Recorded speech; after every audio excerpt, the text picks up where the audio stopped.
So without further ado, here's Off the Cuff, Jamiersen Green. Jamiersen, what's going on, bro? What up, y'all? What up, bro? Yo, my man. You good? Let's get it, bro. Yo, this is legendary, man. I know, bro. How Listen, you man, I'm blessed, bro. How are you? I'm all right. I'm like at this point, I'm like 60%. I'm all right.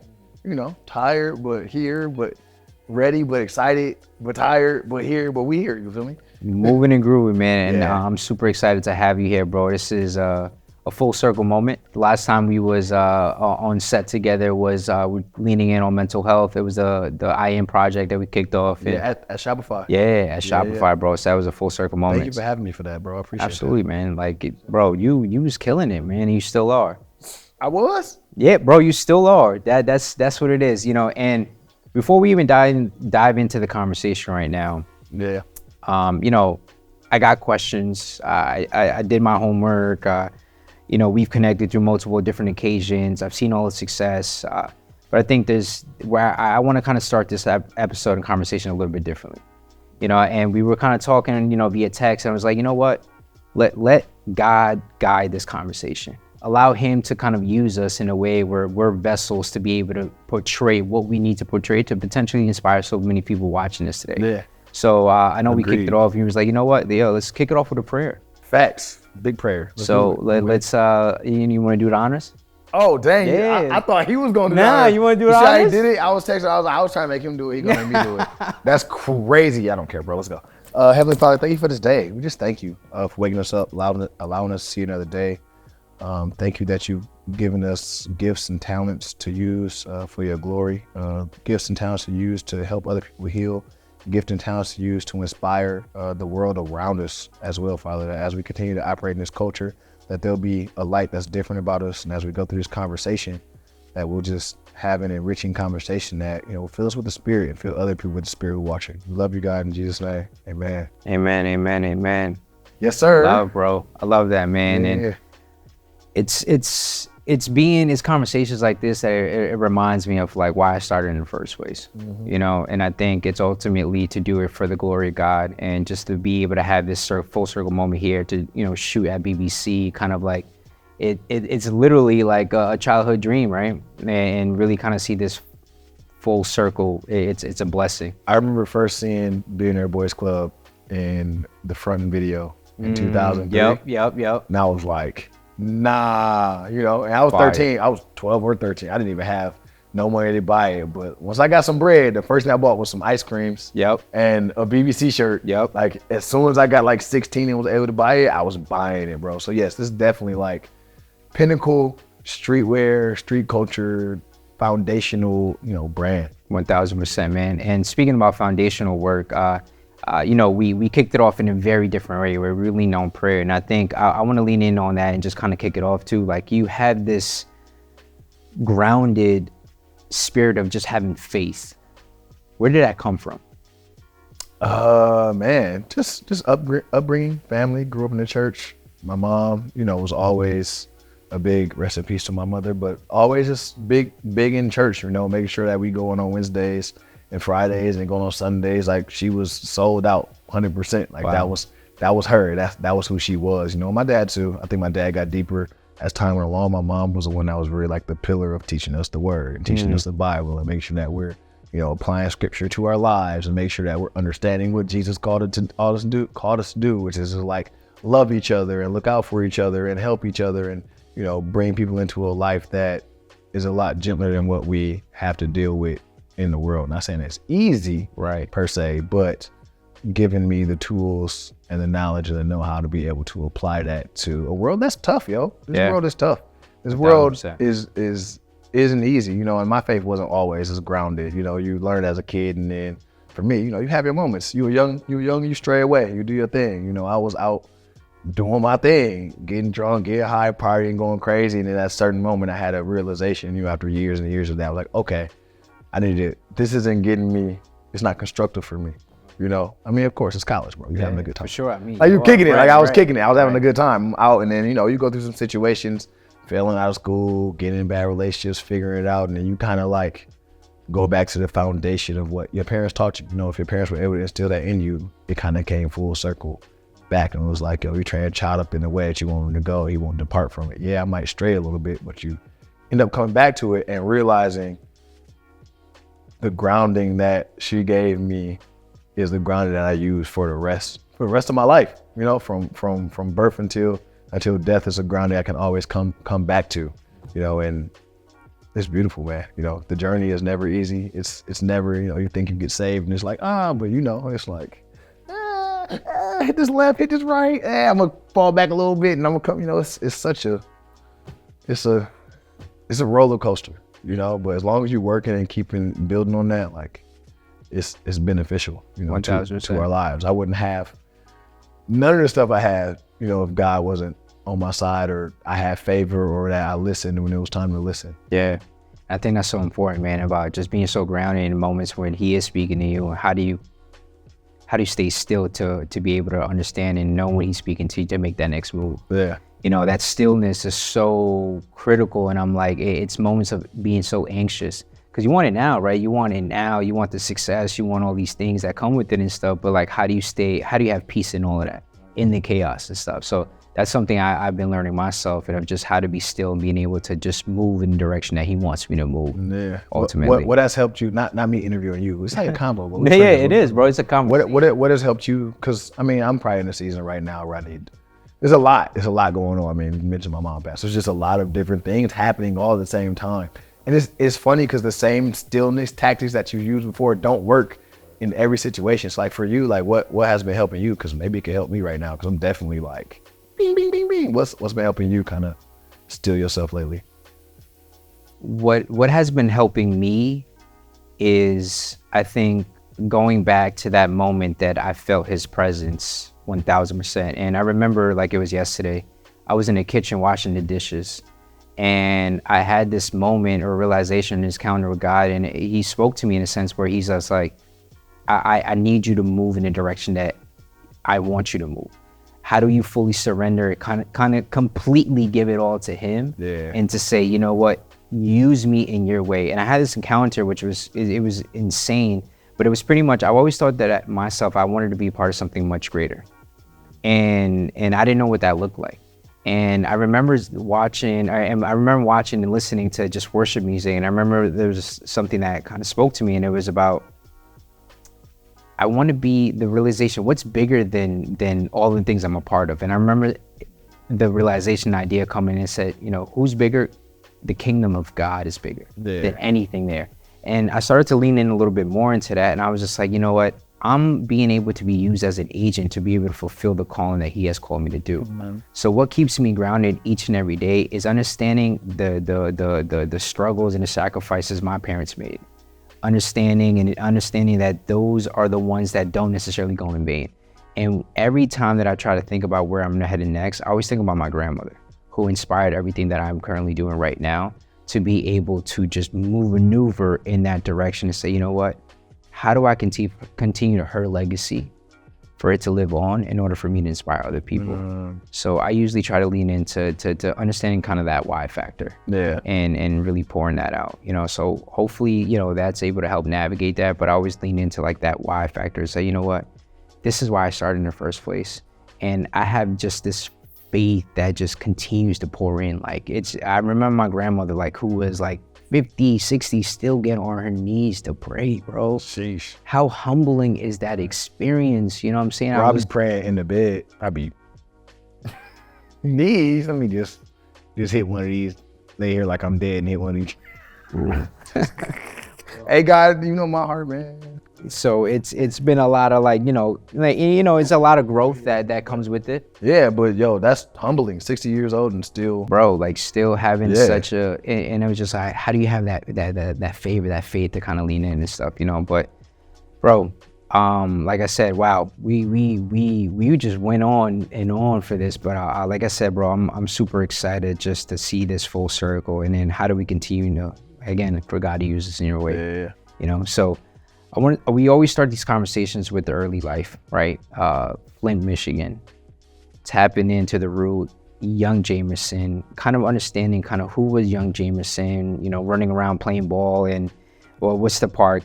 Pengelly Park.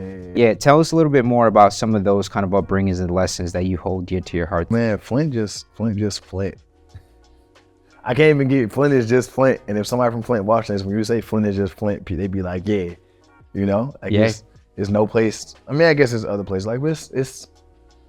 It's unique. Flint is unique in its own right. It's a small town / city. It's one of the toughest cities, in the nation. Like you think of Gary, Indiana, you think Chicago, you think Detroit. Like Flint is in the running of like one of the toughest cities. Like if you can survive in Flint, you can survive anywhere because there's just various different things that you can get into, or things you have to avoid, or just being wise enough and smart enough to not put yourself in certain situations, or just opportunity when I was growing up wasn't a lot. So if you can make money in the city, also you had a hustler spirit to be able to make some money in the city. You know what I'm saying? So it's just one of those like real tough grit, grinded out cities, where you just kind of like, it forms you, it molds you, it forms a certain kind of never give up mentality.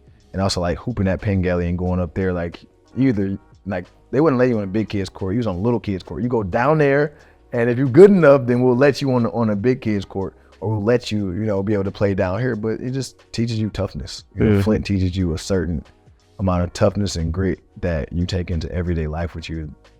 And sometimes you're like, man, why had to grow up in Flint? Why had to grow up like in this place where it's, poverty and it's abandoned houses and people getting killed? Like, luckily I didn't have to live right in the middle of the midst of that. But Flint is so small, you go a street over and you right there, or your friends are from Flint, or you spending time like in them places regardless, and but I was like, yo, it formed a certain kind of spirit and the kind of grit and the kind of like never die attitude, because regardless of what Flint done been through and what we done been through, from being ranked in the nation for most violent crimes, through the 90s and part of 2000s, to having a water crisis that tried to kill everybody and take everybody out, to just various different things like poverty and stuff like that in the city. Like, it is definitely one of the toughest cities, and they some of the nicest people you'll ever see.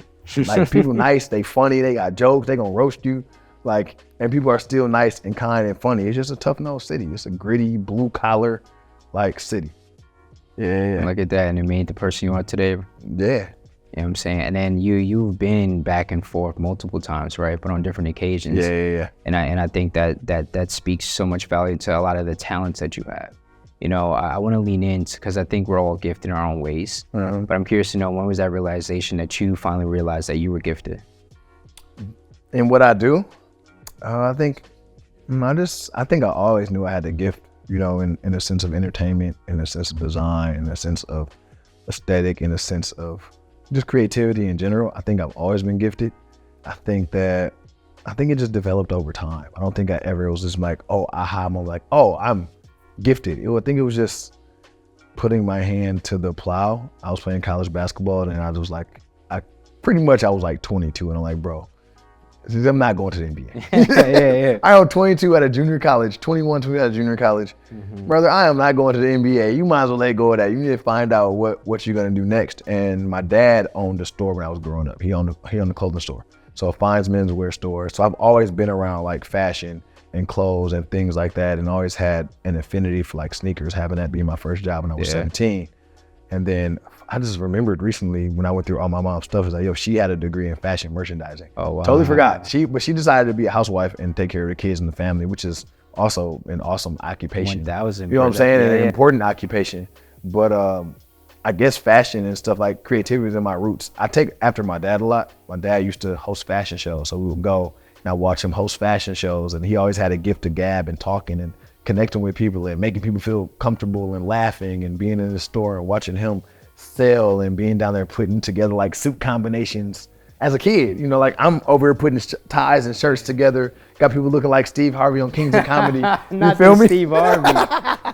Like, you know what I'm saying? But like I'm 8, 9, 10 years old. I'm down here putting these combos together. Flint is a city that used to be known for like dressing, like getting dressed on Sundays or church or whatever. Like it was known for that. Like and people there dress a certain way. Like you see suits here, but people there dress loud. Like you'll get a striped shirt with a polka dot tie with a crazy like grace, like pinstripe suit, like really putting like combos together. So I grew up around that. So I think that I kind of took it my own way after I graduated from college. I was like, I need to find something else to do. How can I do what I love and take it to another scale. So I left college and then started working at a Foot Locker again. I started my first brand. So then I just think it was gradual. You know, I started hosting fashion shows, you know, for other people. And they would call me to host fashion shows or poetry nights. And I would have my clothing and stuff. I would go around to the colleges and me and my brothers, you know, Stephen and Levante would be going around vending, you know, like popping up to the colleges, designing shirts. They weren't good. like they weren't good. Momentum was there though. Yeah, momentum was there, you know, but they weren't good. And I mean, for a Michigan and Flint brand, like we were probably one of the best ones in the area. We were selling out of stuff, you know, you buy 40, 50 shirts, we were selling out. Like that's a lot, you know, back in that era. So we would go around and do that. And I would just study more, man. I would just study, you know, the streetwear market more. I would study design. I would take time to figure out who were the top people, like watching Jeff Staple interviews, watching like Nego interviews, watching like all these Pharrell interviews, everybody's interviews, and just really just deepening my roots and learning more and more about it. And then on top of that, I still was hosting. I still was like hosting step shows. I was still hosting fashion shows. I was like the person that, if you needed a host in Flint, people would call like, yo, got this for you. Fire. And I, you know, it's crazy. I was doing an event and I was like, oh, I got a whole degree in speech communication. I forgot. Wow. I forgot that I went to school for like broadcast journalism and speech spurch. Sound it out. Spurch. That's hilarious. Not me trying to say speech communication like my degree is in this. Spurch. I sound like Glorilla. Yeah, you do. They're saying putting the R's and everything. Merzik, Spurch. That is hilarious, man. Speech communication. So I was like, oh, I'm actually like, in a sense, using my degree now. Full circle. So I think me finding out that I was gifted came over time, but I definitely had a big bout of imposter syndrome sometime in between like being in Flint and then leaving Flint and moving to New York and then to where I'm at now. But I don't want to say I'm gonna let you.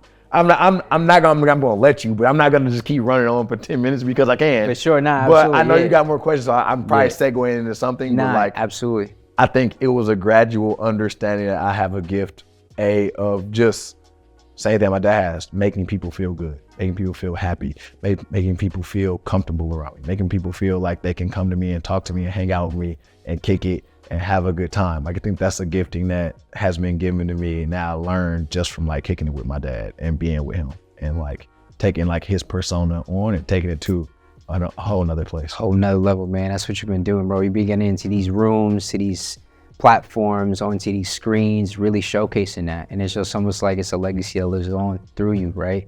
And I think that's super powerful because not only were you continuing that legacy, but you're now also connecting the dots behind it. It's like, oh wow, this was always written for me along the way, which is an amazing thing. And one of the things that I actually found very interesting too, as I was looking into you, was the Jeff Staple, man. Like, you was literally working with Jeff Staple, and he almost like was plugging you into different industries as well. Mm-hmm. But I think one of the things I really appreciate about your story overall is like through these moments of the grit, of the hustle, of the behind the scenes, many people like starting out, they sometimes may be ashamed of where they started or the grit and hustle that they need. I got you messed up. Yeah, you got me. Let's go. We got mistakes, y'all. Don't cut the mistakes out. Yeah, no, we good. We good. It's like the grit and hustle, right? You own that. Yeah. You appreciate that. It makes you who you are. You know, why is that so important for you to like really own these things that are truly humbling to your story? Brother, I was in New York living in a daycare. Wow. I hope I don't get my people in trouble, so I ain't gonna say their name. I was living in a daycare when I first came to New York, on the couch for like 6 months. I had sold all my sneakers. I had sold my car. I was like, yo, I need some money. And I was literally living off like, cause I didn't want to spend my money because I knew like I would have to get an apartment. I had done all my research. Okay, in New York, you need to make this much and have this much saved. You gotta have first, last, and then brokers. So, okay, I need at least, this much to figure it out, like, and then go from there. Bro, I was living off dollar pizza in Arizona. You know what I'm saying? Like, trying to make it. I didn't have no job when I came. I didn't have nothing lined up when I got here. I literally graduated school and was like, a month from now, I'm leaving. Like, there was no hesitation. Looking back, I probably should have planned it out a little more and like did some stuff, but I was young. I was 24, so it was like, I'm gonna just jump in the water and figure it out from there. But you gotta own it. Like, I can't be where I'm at if I don't own where I've been. I can't understand why I am where I am if I don't understand where he brought me from. I can't appreciate where I'm at if I don't understand where he has brought me from, which is literally the dust of the earth in New York City. Like couch hopping, being somewhere and having to go somewhere else and then having a day and then not having nowhere to go, and then God miraculously finds me somewhere to go live. You know what I'm saying? And I'm literally talking about to the second, like to the minute. Like I have to be out of here tomorrow at 10 a.m. and it's midnight and somebody calls me at 9 a.m. like, yo, you can come over here. Wow. You know what I'm saying? Like that kind of like journey, it just molds you. You know, it molds you, and when you're at the dust and you have nothing, bro, you have everything. I remember that I said that. I had absolutely nothing, bro. I had no money, had nowhere to go. And I was like, yo, I remember I put on Instagram, I was like, yo, you know the crazy thing? I got so much peace right now because when you got nothing, you have everything, because God can do absolutely anything in the world. And sometimes we think, well, I got this gig. But sometimes, I know it sounds crazy, sometimes in the nothingness, like God can do miracles. 1000%, like, bro. Oh, you know? So yeah, bro, I came from the crust of the earth, from the bottom of the totem pole. I was working. I don't want to get too far. You're going to ask me more questions about Jeff Staple and how that came about before I get into it? Go ahead, go into it. I was going to do a follow, but I'm just curious to know what you're going to say next. Brother, like I was working for free, bro, I was working like mad jobs. Like I was working at the Brooklyn Hip Hop Festival. I was interning as a graphic designer there. And then painting the buckets or the boxes? Huh? Painting the boxes? No. Brooklyn Hip Hop Festival, I was just production assistant. I was designing like all the pieces and stuff. This was crazy. I didn't think about that. Like, yo, I have designed assets for a festival. My first, like, but didn't get paid for it. But like, I designed all the assets that were on like people's trailers and signages and flyers for a huge festival that like Common headlined that year. And I didn't put two and two together that I was like doing that. But it's so funny because along the way God was giving me signs. Some dude was like, yeah, you gonna blow up. I'm like, what are you talking about? But it was just, I think by the way I was just treating people and how I carried myself and the demeanor. And that's where I ended up getting Staple. And I'm a cool off, and I'm gonna get back into that once you ask. But that's when I ended up crazily getting into Staple. That's amazing, man. And you know, it's those moments, bro, when you feel like you have nothing, and then it's just a pathway, and you got to be so grounded in those moments to understand that, okay, this is where I should be moving next. You know, yeah. So Jeff Staple, bro, like that to me, even growing up and stuff, was another brand that I garnered towards. Like I got the drip, I got the hats, I got all the staple pieces there. No pun intended and stuff, but. I'm curious to know, like, how were you able to leverage that experience to land on the few other experiences that came after that?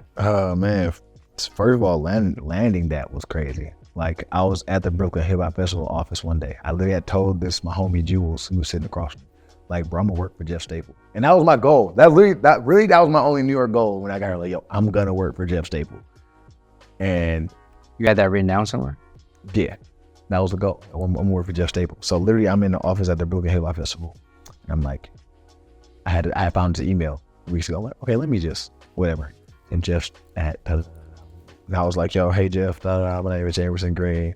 I'm from Michigan. I was moved to New York recently. Right now, I'm designing the Brooklyn Hip Hop Festival. I've been a fan of yours for XYZ years. Like, I listened to one of your interviews where you said, yo, you know, sometimes you gotta take off the velvet handcuffs and allow yourself to, you know, fall, Like you did an interview with Red Bull. I know that you like, So I was like, yo, I'm just a hungry kid looking for an opportunity to just break into this industry. You know, I have experience on my own doing this, that, and the third. And I was like, I really hope that, you know, you'll give this a look and give me a chance to come intern. I was like, I'll do whatever. You need me to go buy records, or, you know, I'm young. So I'm like, I'm just hungry. You need me to go buy records or whatever. And then, 10 days later, sent it. 10 days later, I love Kim because this is assistant. And Kim, hey, you got me going. We can talk for hours, bro. I don't know if we're going to make 30 minutes, bro. Yeah, we here. My thing is, like, I got so much to talk about, and I haven't had a chance to talk about it, but I think this is a good time to talk about this, because I think for people who watch this, I feel like now, and this is before Instagram was crazy, I feel like now people feel entitled to, like, you know, it's just a sense of entitlement to certain things, and it's still a level of dues you got to pay before you can feel entitled. Just because you got followers don't mean that you don't get this or that. So she hit me back and was like, Jeff would like you to come in and talk to him on one of these days. And I was like, yo, what? Mustard seed. Wow. Popped it out there. I was like, I bet. Put myself out there. How'd you prepare for that? I just, everything I had done for my makeshift, my first brand I had in Michigan, I just put it all together. All the videos we shot, all the stuff we designed, everything that we did, I just put it all together. And I was like, yo, let me just go in there and have a conversation. So I pulled up to the office, and it's my first time walking in the pigeon coop. You know, you always see him post. I'm like, nah, this is crazy. Like, I'm really here. Thank you, God. You know, thank you. He was like, I'm really here. It's crazy. So we sit down, we go through all the stuff, we talk. He asked me about, you know, blah, blah, blah, what I want to do, this, that, like what I was designing and doing at home. And I told him all the stuff I do. He was like, oh, that's, you know, this is pretty good for like small city, like not really knowing what to do. Then we get to the end of it. He like, yeah, but I don't got a job for you. Wow, that's tough. Yo, I was like, I walked out like this man dragged me an hour and talked to me for an hour and a half to tell me that he don't got nothing for me. But one thing I knew, it's crazy. Somehow, I don't know, I think I still got this sense of God moving in my life in a situation. Sometimes I feel like I don't anymore, maybe. I don't know. I think I do though. I think I do have a keen sense. You going through this memory lane is a reminder I that still you got do. a keen sense, but this is just a reminder of like how far I came. I wasn't even worried. I was like, you know what? I know you're gonna call me back. Ain't no way you're gonna sit down and talk to me for an hour and a half and ask me all this stuff and review all this stuff to not ever call me back. You saw something in what I sent you, and you saw something in, I'm not gonna sit here and talk to somebody for an hour and a half about what they're doing if I'm not interested in the fact that I think that they could work for me or do something with me. So lo and behold, a month later, you called me.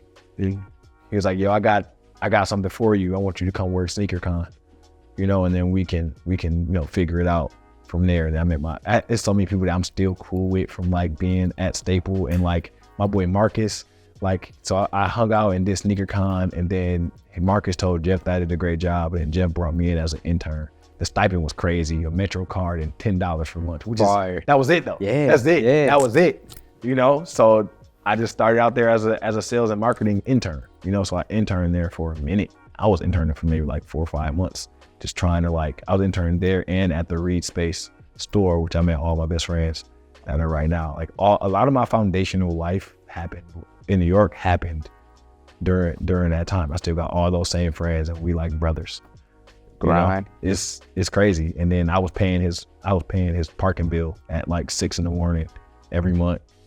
Like, getting up early. Dude, you paying my dues, bro. You gotta pay your dues, man. There's no way to skip paying dues in this industry. And that was a big due paying period.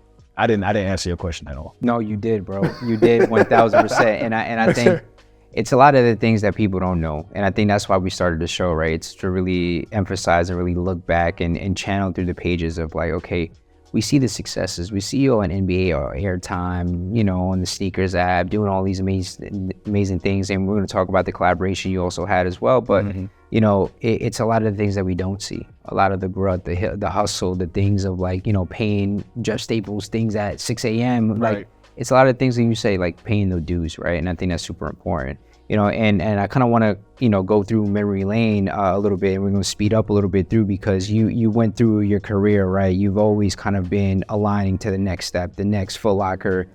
You know, you go into Game 7 and working the Nike and Jordan accounts and kind of thing. But ultimately, through the successes that you have, I want to lean in onto your entrepreneurship journey, right? Because I think through those successes comes a point in time where you feel like there's more of you. Yeah. Like you've been calling something to do. And you say this super well, because I think when you ultimately took that leap of faith to go on your own, you said, there's only so much you can do at a corporate entity, and there's only so much they're going to let you do. It's like a collaborator versus what you are an employee. You know, I think similar to, I'm sure there's a lot of similarity and overlaps to where it sparked from Michigan to New York, but what initially inspired and gave you that trust and faith to lean in and take that leap of faith, going from corporate where you were getting a steady job, right? Because I think there's so many people watching this right now, they're saying, you know what? I'm tussling between the back and forth. Yeah. What was it for you that ultimately put that battery in your back? You say, you know what? I'm gonna go on my own. I had a plan. I have been planning. Well, you have a plan now. I had been planning Right, I didn't even want to go from stable to game 7. I wanted to go to stable straight to being an entrepreneur. But God was like, nah, you gotta come. Gotta get a little bit more experience. You gotta make some more stops before we get there. And I had to have a plan, patience and a plan. Number one, patience to understand that your timing isn't always the timing you think isn't always the right timing. If I would have not took these jobs, I would have struggled trying to be an entrepreneur. A, because I wouldn't have had the foundational relationships that I have now to be able to be an entrepreneur and to hit people up. B, I wouldn't have the financial, means to be able to be an entrepreneur without having to be worried about it. And C, the experience, like I wouldn't have the experience of working in all these places, which has allowed me to collaborate and do all these things with different people because of a keen understanding of the business and how it operates and what companies want to hear and what companies want to see and what they want brands or people to reflect, in their business. I had been able to learn, all of that. So within that, I had a plan, bro. I was at Foot Locker and I was like, okay. I always have an exit plan. Like anywhere I work, there's an exit plan. Nice. The day I go, there's an exit plan. Fire. Which is a good mentality to have. Yeah. Not saying that I'm gonna do it, but there is an exit. I know that at the end of the day, like I was called to do my own thing. I feel like it was just in my blood. My dad was an entrepreneur. It was just in my blood to do it. So I felt called, but I was like, I gotta do it the right way. So I planned, bro. I was like, okay, I wanna make this amount of money by this time so that I can be able to be financially stable. Like my goal was make X amount of thousands of dollars, which covers my rent and my expenses for, 4 to 6 months. Cool, I got a cushion. Number 2, have a client. Have one recurring client that I know that I can make ends meet every month. So once I had those 2 things, I was like, oh yeah, it's time. I think it's time. I got really close to my financial goal and I was like, I got a client and with low-key getting a little bit other clients sprinkling in there, but I had the Nike sneakers show that I know was gonna happen every month, and I know that check was gonna cover my basics. For me, it's like, all I need is my basics. Like, yeah, do I wanna have extra money to do stuff that I wanna do and go here and go there and go on vacation or go kick it? Yeah, but is that really a necessity? No. Like it's people who don't go on vacation for 10 years. Like to go on vacation at least once a year is a blessing. Some people don't even get to go on vacations. So I had a plan, bro. And I just unfolded it. I just, prayed about it. And I worked at it. Like, this is the plan and I'm gonna keep unfolding it and unfolding it. I love that, bro. And I think that speaks to that hunger and drive. Cause I think sometimes whether you're in a season of, planning or sometimes, a lot of people are going through a lot of like layoffs, right? A lot of things that are being just impacted and stuff. And I feel like, for me, I was impacted by layoffs back in January of last year, right? So I'm 1 full year of entrepreneur. You know what I'm saying? Hey, home, clap it up. That's a blessing, man. But I think what you said was super important. It's like I had to make certain stops before I went on my own.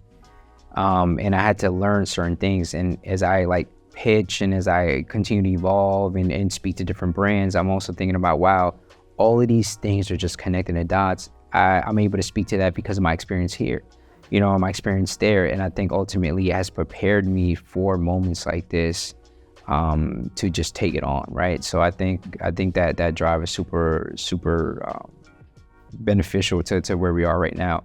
And I think as we lean into brands and as we lean into collaborations, as we lean into that, I think it's ultimately super important because in our industry right now, we go through a lot of transactional moments, right?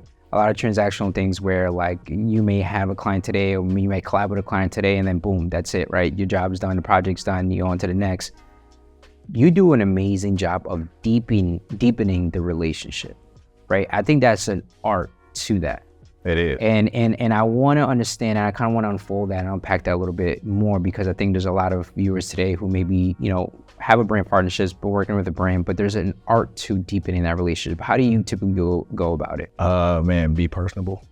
Don't get a gig and not talk to the people you work. You know what I'm saying? I know everybody isn't the most personality or whatever and feels comfortable talking, but if you're gonna build, you gotta talk to people. You gotta be nice to people. You gotta show up to your gigs and be a light, have a good spirit when you're there. Talk to people, get to know people, ask people about their life, ask them how's work, ask them, oh, what do you like to do? Da da da. Oh, I like to bow out. Or I mean, even pay it back. Like if somebody gonna give you $5,000, $10,000 or whatever, or $1,000, bro, it doesn't take much to just get somebody a gift card. Wow. Yeah. You know what I'm saying? It don't take much. I mean, luckily I got a brand. It don't take much for me to grab a couple hoodies and slap Detroit Pistons on it and say, thank y'all so much. Here. I think appreciation goes a long way, especially when people are keeping the lights on in your house. I know it's different, but when you try and work with clients, you want to build that rapport with them. You want them to understand that you value them just as much as they value you. And I feel like that also allows me to deepen relationships. Follow people on Instagram. You ain't Hollywood. If somebody book you, follow them on Instagram. Interact with their stuff. I don't care if this person got 200 followers. I'm working with you. I'm a follow you and be interested in your life. And from a genuine perspective, not just because I want something, it's just the fact like, yo, I work with you. Like, I don't need to be Hollywood and have 200, only be following 200 people and have X amount of people folling me. Like, yo, just be regular. I'm you know what I'm saying? Yeah, that goes a long way. Real. That just goes a long way. Yeah. Interact with people, talk to people, be nice, give people gifts if you can. Like, even if, people pay $1,000, bro. Not that hard to give somebody a $20 gift card. What detriment is $20 to you to give somebody a $20 gift card to get some coffee or giving them a $20 wine voucher? Like, it's really, I get it, but like, being generous allows you to have more. And I think if you can just be generous to people and look out for people, you'll realize that people just put your name in the hat for stuff. You'll be in rooms you don't even understand why you in, but they remember that you did a nice gesture for them or something. That goes the longest way in building relationships and connections. I'm not the best at it. I didn't even get my gift cards and stuff out from last year. But it was too much going on. Right. It was too much going on. Right. But they're gonna they're gonna get it. I got stuff coming this year. People are gonna get stuff throughout the year. Like, it may not happen in December or January, but they're gonna get stuff this year that I got coming out, or gift cards or whatever, because, bro, that's so important. If you keep my lights on, bro, I'm gonna take care of people who take care of you. Yeah. It's like you take care of if you take care of me, I'm gonna take care of you. That's the golden rule that I really try to rock by. I love that, bro. Take people to dinner. Ooh, take people to dinner. That's how I got the Dreamville Festival. I was like, yo, let me take y'all to dinner. I spent a lot of money. But it came back too. I spent a lot of money on, I probably spent like 500 on my own pocket. Put it on the credit card. I was like, but I'm like, to push it, yeah. That's what it is, bro. If you want something to happen, you got to take care of people and you got to kind of do your thing, man. That's how you maintain your relationships and deepen them. I'm a big believer of that, man. I think that small act of kindness goes a long way, and it, like you said, it's not a couple $100 here and there and stuff. Like, it's gonna come back twofold. Yeah. And bro, we've seen a lot of things come back twofold, right? A lot of things come back for the deepening the relationship, and I want to lean in on leader quality because, come on, talk about it, man. I think you've been doing a lot of collaborations, a lot of amazing things, but I really want to lean in on the most recent one too. I thought he was gonna bring out the kicks. Oh no, I shouldn't have brought him. I really would have brought him if you would have told me. Nah, but I brought out my life water because I'm in this boy dehydrated. Yeah, now but it's with I don't want to mispronounce the name, but Avia, right? Avia. Potato, tomato. But whatever you want to call it, because I've heard everybody call it something different. I think ultimately that collaboration just meant so much to you. Yeah. And I had to secure my pair, so it's definitely something that I'm super, super happy about and grateful about too. But tell me about the inspiration behind that collaboration and kind of how proud of a moment that was for you. Man, it was easy, but it was tough. I think the hardest thing was that the brand hadn't been around. You know what I'm saying? Like, it's not like it was a Nike or Adidas or a Saucony or whatever. Like, people would have seen it. People hadn't seen this brand since the 90s. They remembered it or saw hints of it or saw that Virgil did the Louis Vuitton skate shoe, which is parts of this based off the Avia, 855. Right. But I think that was the toughest part, is like getting over the fact that it wasn't Nike or it wasn't like Jordan, and it wasn't what I may have expected, but taking the opportunity and realize like, this is an opportunity for me to do something that nobody else can do. Right. And it's opportunity to believe in what I'm doing and the people that support me, the people that love me, the people who look out for me, like I really feel like they're gonna show up regardless of the brand and what it is. So the biggest thing for me was trying to figure out how to make a shoe that was relatable to the people who engage with me and talk with me, or the people who are my friends, like you, like Christina, like my homies, like my people who are creatives. Like, how can I make something that relates to them and is digestible, but then also a larger audience who may not be creative can also like get it as well. So that's why I was like, oh man, for the creative game, this makes sense. Like, Leader is a company that is based around creatives and people being creative. Like, we try to highlight creative and try to do things with creatives. So like, let me make something that creatives can continuously wear or feel like they can work in. She's working a jacket right now, literally. Like, I want people to work. I want the goal of the brands. I want people to work in. I want people to beat the shoes, work in them. Like, go do a production day, go paint, go work on whatever you gotta do. I want you to put that on. I want that to inspire you. So the biggest idea was that, and then also just kind of come up with colorways. Like, I had a few ideas, but I was like, you know what? I don't really, for this, I want to keep it easy.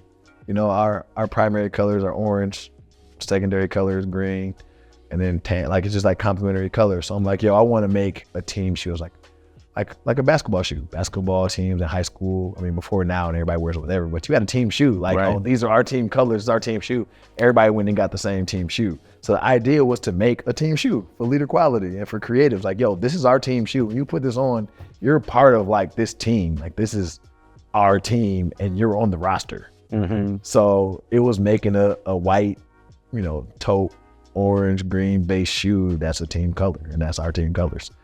And then the campaign and everything, I was like, well, I was back and forth on a few different ideas. I was like, man, I think like the most creative time, the best time, I don't know what I'm saying.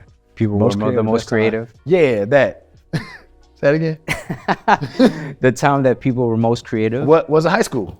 I feel like we were the most creative in high schools before. I mean, sometimes people tell your dreams this and that, but I feel like before you really get in the world and get bills and get all that, like, people were the most creative in high school. That's when you had the most fun.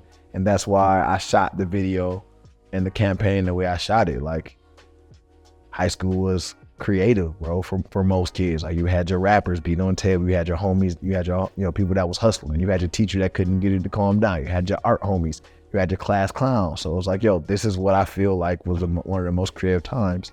And it did its thing. I dropped it and it did its thing. You know what I'm saying? Like, people was like, oh, this feels relatable. And that's the biggest thing, was just feeling relatable and people feeling like they belong. And I think that's the biggest thing about branding, is making people feel like they belong with your brand. 1,000%. And that's how, you know, we had to pop them. And then like 300 people saw it. Yeah. Extra butter was going crazy. It was rocking. Bro, I was like, going crazy. Literally, bro. And I think that speaks to the epitome of what you're doing, what you're building, right? You're building community. You're building moments of like relatability, of just being able to, I can see myself in that classroom doing a thing, either drawing, you know, throwing paper around there and doodling in my notebooks and so many different things and stuff. And I think that's super important for us. And, you know, as we continue to kind of make our way through these questions, kind of in the last couple of questions here, one of the things that I feel like you really do an amazing job here is because you don't really stunt your growth. Like, you completely just put yourself out there, because you always say comfort can stunt your growth, right? Dang, when I said that, bro, you said this a few years ago. When I said that, a few years ago, you said that. You said comfort can stunt your growth. Was that on Instagram? Where's that at? You might have made me go back. I think it was one of your captions you had mentioned. You might make me go look for that. I don't remember saying that. It was one of your captions you had mentioned. Comfort can stunt your growth. It was through a picture I saw, and it was something that I think speaks to. Yeah, well, it speaks to me because I want to know, right, through all the successes and through all the amazing things that you're doing, and you know, you do an amazing job of keeping your faith aligned and really tapping into the root of your faith and foundation. I want to understand kind of where you are right now, mentally, spiritually, on this entrepreneurship journey. Entrepreneurship, I feel like I'm pretty, on that side, I'm pretty solid. I mean, I got clients who love me and, you know, love what I do, and each time I do it, they're, you know, singing my praises, but of course, the glory goes to God on my end, but like saying that I'm doing a great job. So I think it's been I think it's been going good because, you know, I've set it up and God set it up in a way where like I was able to be graced into it. And sometimes if we do stuff without being graced into it, it is a struggle. But I really feel like God walked me directly into this. You know what I'm saying? Like, I feel like it was like the door is open. It's like I walked directly into it, you know, and that's been a blessing because that, and not saying it won't be top, you know, turns and changes and, you know, but right now I feel like he really just graced me for this. And I think that's been the most beautiful part about it is I haven't, though I've reached out and I still got stuff to do, but I feel like I've been able to walk into rooms that's already been ready for me. And that's different. You know, that's different. I've walked into rooms and it's like already prepared this room for you. Just this is who you need to speak to. Just do it. This is what you gotta do. Whoop, whoop, whoop. And then like literally just be able to walk through and be gracious for it. So right now I'm good. I'm floating, you know? Like I love that. You know, so I pray that I continue to be faithful and continue to be able to float, you know, through that entrepreneurial life. You know, I think the leader's a little slow, right? I mean, I don't care. Leader's a little slow right now. We had a lot of collabs last year, but with that, I'm more so focused on building it, you know, the following. It's still decent. It's like 2,900, you know, but mine is more so focusing on how to grow that, you know, to continue to attract and be able to add more value to people that I reach out to do collabs and stuff like that. So we'll be doing a lot more individual stuff this year. Community builder stuff, little events, little drops, stuff like that to kind of keep it rolling. And then just with hosting stuff, bro, it's been beautiful. I love that, bro. And bro, now on the personal side, yeah, it's been kind of whack. I'm gonna be honest, it's been whack, to be honest. It's been a little whack. It's just been a lot. You know, my mom passed last year, so that's just been a huge adjustment. And it's just warfare, trying to like figure it out and refigure out yourself and refigure out your emotions and walking through all of that, walking through the differences that it has on not just you, your entire family, dad, sister, aunts, uncles. My mom was a pillar, bro. She was the rock of the family. My mom was a family. pillar. When I tell you, and like, she was a pillar, dog. Anything happened, they was calling my mom to pull up. Yo, such and such a hospital. My mom going there, boop, boop, boop, praying for him. I done seen her do some praying some stuff, and people, you know, feeling better and, you know, coming back like for real. You know, mom was a pillar. So that's a big, and mom in general was big to lose. But like when you the giant in the family, like it's been rough. It's been rough. And I think I feel better than I felt last year. It's been a year anniversary on January 29th. So it's be about a month out. I feel better, but it's still a process, man, of me getting stronger to be able to handle, you know, my emotions and my spirit and figuring it out and trying to just grief, bro. It's just grief, and that affects everything, bro. It affects everything from personal life to family life to relationships to romantic relationships to friendships to the relationship with yourself. You know what I'm saying? That's your mother, bro. You was in her womb. You know what I'm saying? Like you came. I know it's graphic. You came out of her though. Right. Like she nursed you. She was the first woman you loved. She was the first woman that loved you unconditionally, no matter how far you went, what you did, if you did something wrong, right. She was a woman that was gonna open arms, receive you, you know. So for that just to be kind of unexpectedly gone through a series of events that I don't even understand, you know, it's definitely been an adjustment. But I'm trying to find hope, you know, in that. I'm trying to find hope and get through it and surrendering every morning. That's the hardest part, having to surrender your mother, a person, like having to let that go every morning. Like I let this go is grueling. It's absolutely insane, bro. It's absolutely insanity, but I don't have another choice. I can't hold on to it. I gotta continue to learn how to let those things grow. So once again, it's uncomfortable. Comfort can stunt your growth. I can get comfortable in just accepting that but I have to also let that go. My spirit gotta grow as well, you know? So it's a journey, bro. It's been a journey. Sharing that, man. And just know you're not alone, bro. Like you got us here at the family, OTC family, myself included, and so many people around here that know you, and you don't have to do this alone. Yeah, bro. You know what I'm saying? Like, if that means picking up the call, be like, yo, I just need to hear you. I just need to vent. I just need this, bro. Like, please, like, always feel free to need to reach out. Like, a lot of what you're sharing reminds me a lot of my grandmother, too, who was the backbone to our family. And, you know, there's days and times where, like, you know what, dang, like, grandma, am I making you proud? Like, am I doing what you have called me to do? Like, what is it I'm doing and stuff? And, the right decisions, like, right. And And just know that you're not doing it alone, bro. That's what I want to say, you know, and I pray that God continue to give you the strength that you need to keep on going. Because like you said, bro, you've been called for something so much bigger. You know what I'm saying? You've been called, bro. And I think that's a perfect segue just to just say, bro, I want to give you your flowers for everything that you continue to do, for the person that you are, for the light that you continue to portray in every room, bro. And I know that God will continue to open up new blessings and new opportunities, new doors. And when you're going to look back at this episode, it says, bro, we were just getting started. Right. You know, and I think ultimately, like what he has set for you, it's every dot, every connection, every person that you continue to do is just ultimately like, you know what, I'm going to leave it better than I found it. Yeah.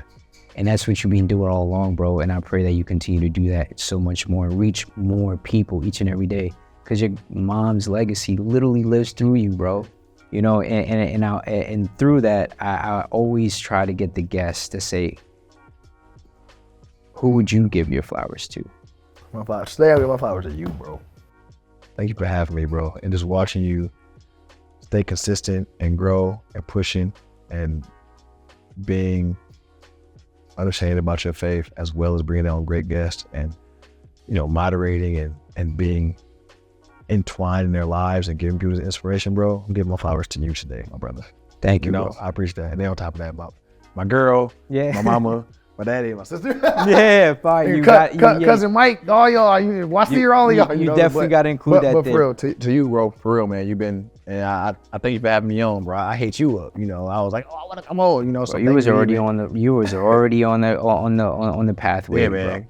Keep rolling, bro. I really appreciate watching you grow. It inspires me too, bro. It lifts me up to see you doing your thing. That's a blessing, man. We in this together, bro. You know what I'm saying? Like there's so much space for all of us to win. There's so much space for us to continue to grow. And like you said, we inspire each other, you know. And bro, the last question I really want to say, you know, if you had to just name one lesson, one principle that your mom has taught you, that you take with you each and every day, that you are now going to pass it down to your kids and kids, what is that one lesson or principle? Faithfulness, man. Just faithfulness. Faithfulness to God, you know, faithfulness. That's gotten me everything. You know, not saying I do it for the things, it's just gave me everything I got. You know, being faithful even when you don't want it, doing right even when you don't want to do right, you know. Doing the things that's asked you, even when you don't want to do the things that are asked you, is all part of the end goal, you know. That's all I pass it on. My man. My bro. Yo, bro, I sure, appreciate dog. you, man. Much Thank you, love man. to you, For and I sure. wish you ongoing success, man. Yeah, bro. Thanks, Christian. Appreciate you, dog. Anytime, Brody. Yeah. And there you have it. That was Off the Cuff with Jamiersen Green. You know I'm off the cuff, baby. Don't.